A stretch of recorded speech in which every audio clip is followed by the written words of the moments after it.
awake. What a day. So we knew for a long time that Trump was telling his supporters to go to DC.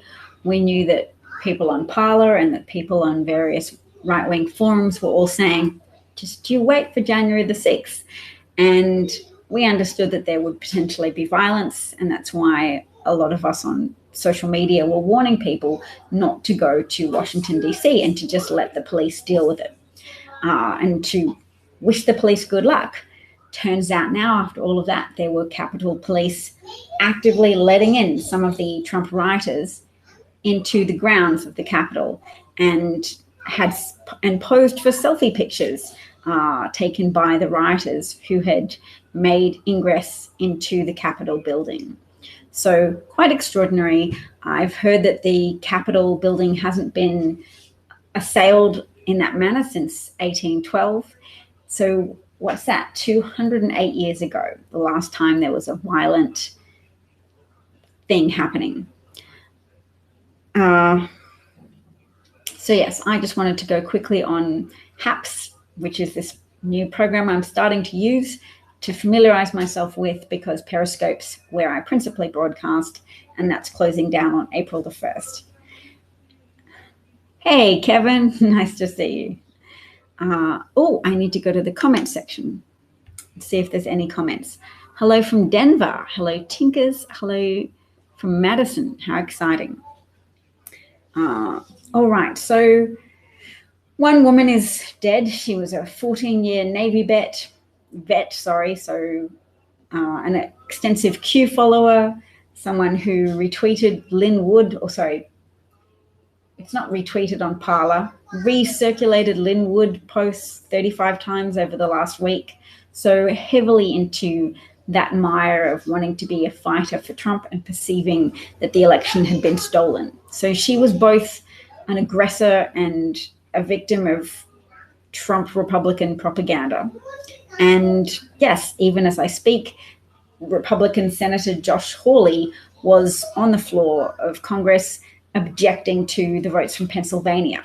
Josh Hawley, of course, is a senator from Missouri, I believe, clearly very politically ambitious. Pictures taken of him today giving a fist pump signal to the Trump rioters.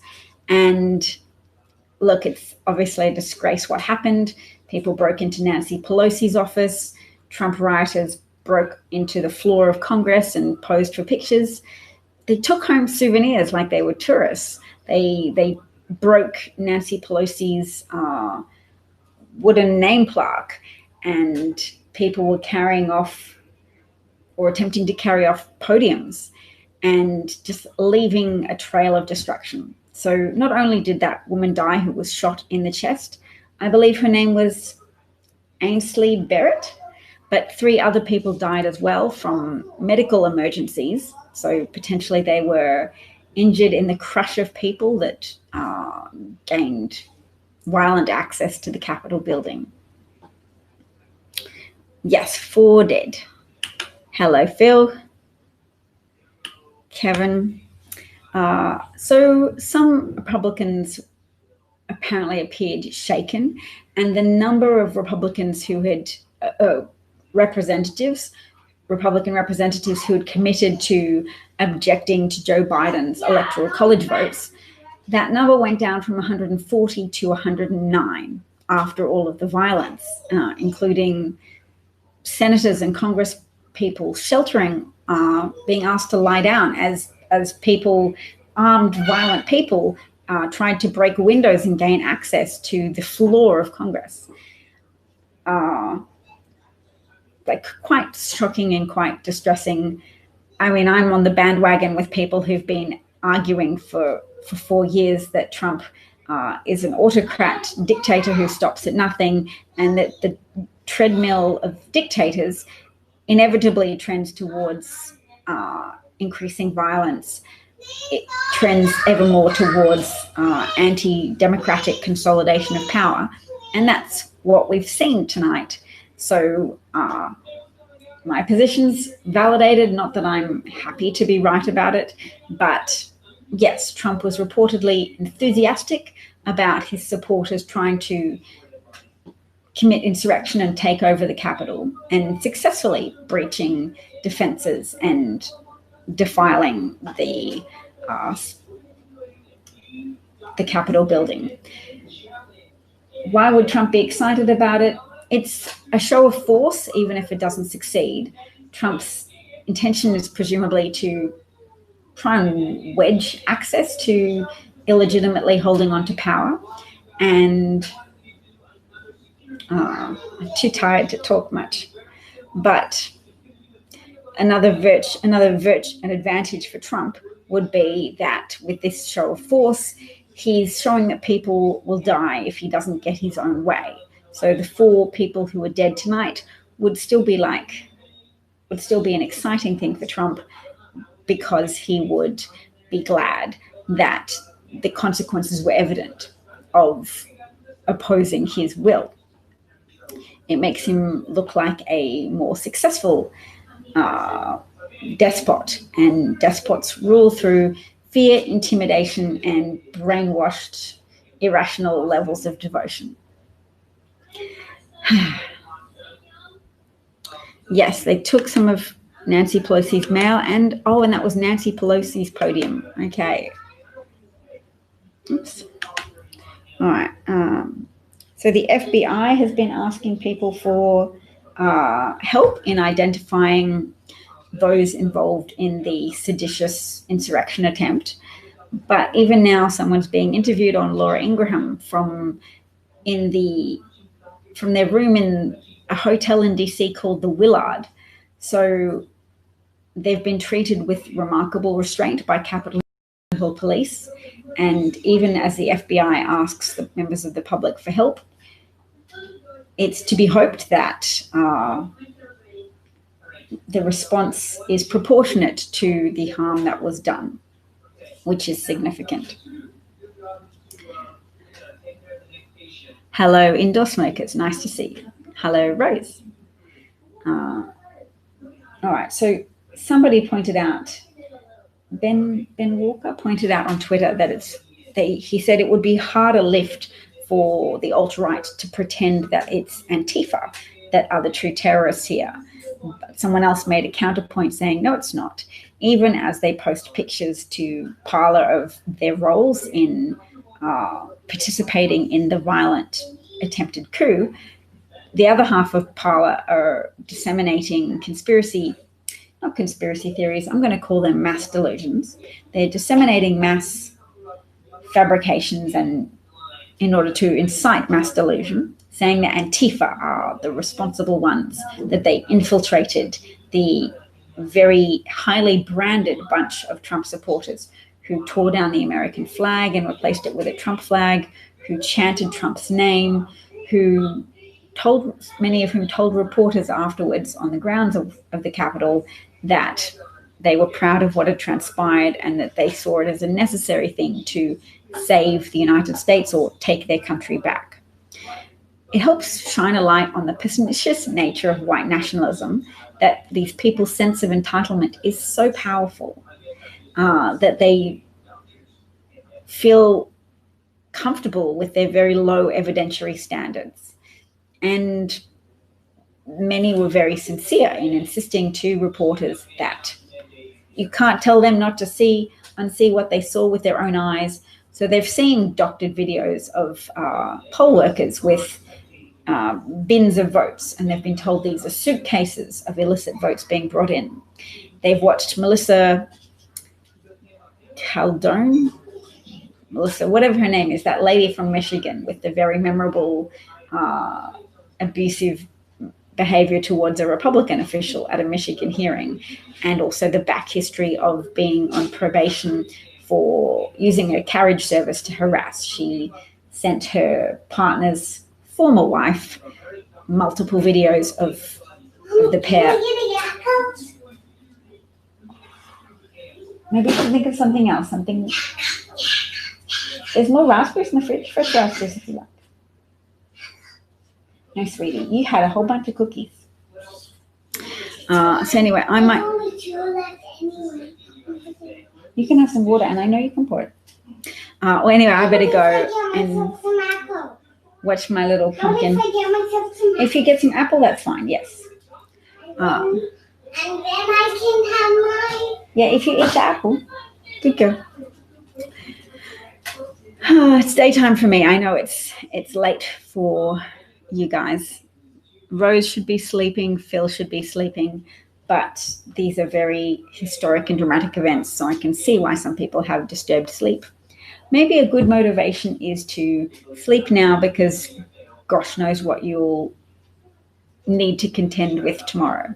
I'm just pleased that the 6th of January is over. Trump definitely incited people to violence around that date. They've not only attacked the Capitol, but Trump rioters have been attacking Capitol buildings in various states. I'm just seeing if I can see that lady. I'd love to share footage with you all of what happened inside the Capitol, because there were some reporters stuck in there who were afraid for their lives. There was a Huffington Post reporter, an ITV reporter. So there will be no shortage of clips and moments to view for ourselves over the days and weeks to come.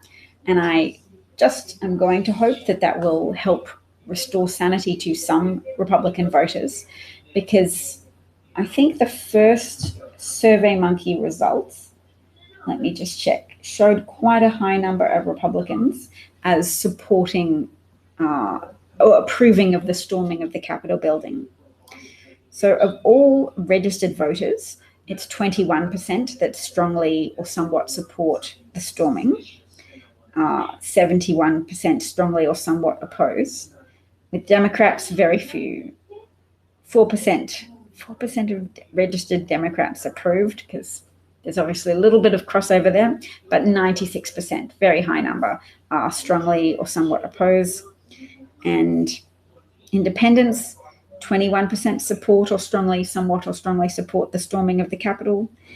And Republicans, it's 45% strongly or somewhat support the storming of the Capitol, which is a preponderance because 6% were unaware of the story and 6% didn't know, and leaving 43% that strongly or somewhat opposed. So that's 43% of Republicans who reject that violent uprising, that attempted coup, that insurrection activity from today. And the proportion of voters who believe that fraud took place in the presidential election enough to change the outcome, 56% of those strongly or somewhat support the storming of the Capitol, 5% unaware, 6% don't know, and 34% strongly or somewhat oppose. So we've got 43% of Republicans who are potentially salvageable, or at least who don't openly support violent insurrection. And of that subset of Republicans who believe that the election was stolen from Trump, 34% of them don't support today's violent insurrection efforts. So that's some people. I think it's always important to look at chinks in a united front and build on it from there.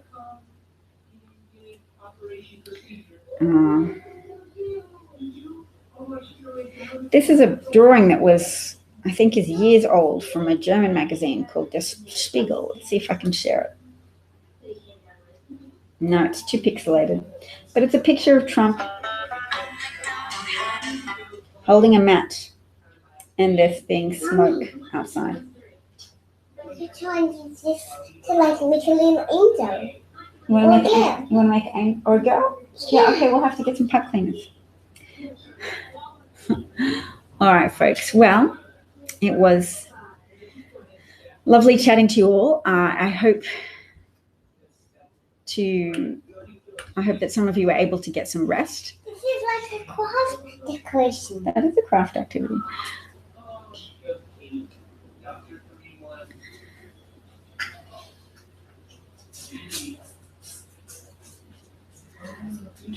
So I have a few people saying that they're glad to see I'm on House now. Thank you. I'm glad. I'm glad you're glad. It's always nice to find a receptive audience. I've been watching Hal Sparks today. He was going through a video that someone had broadcast of their live presence at the storming of the Capitol.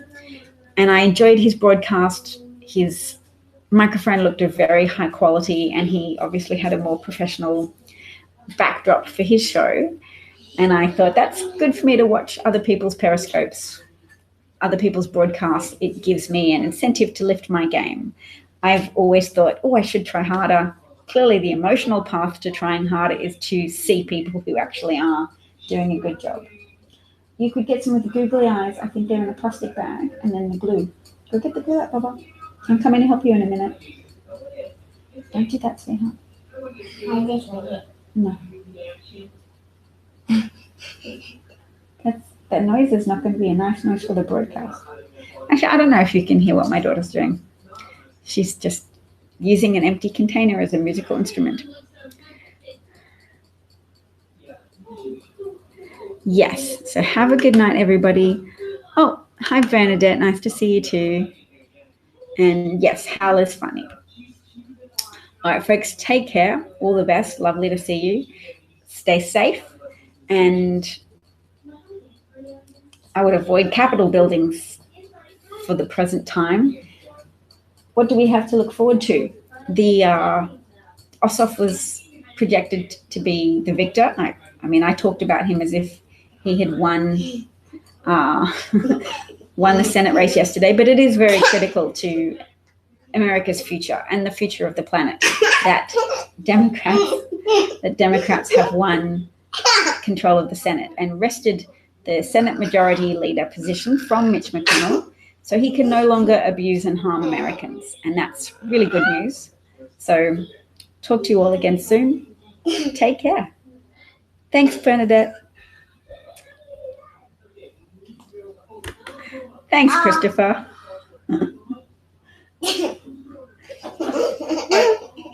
Well, bye. You want to say bye? Bye.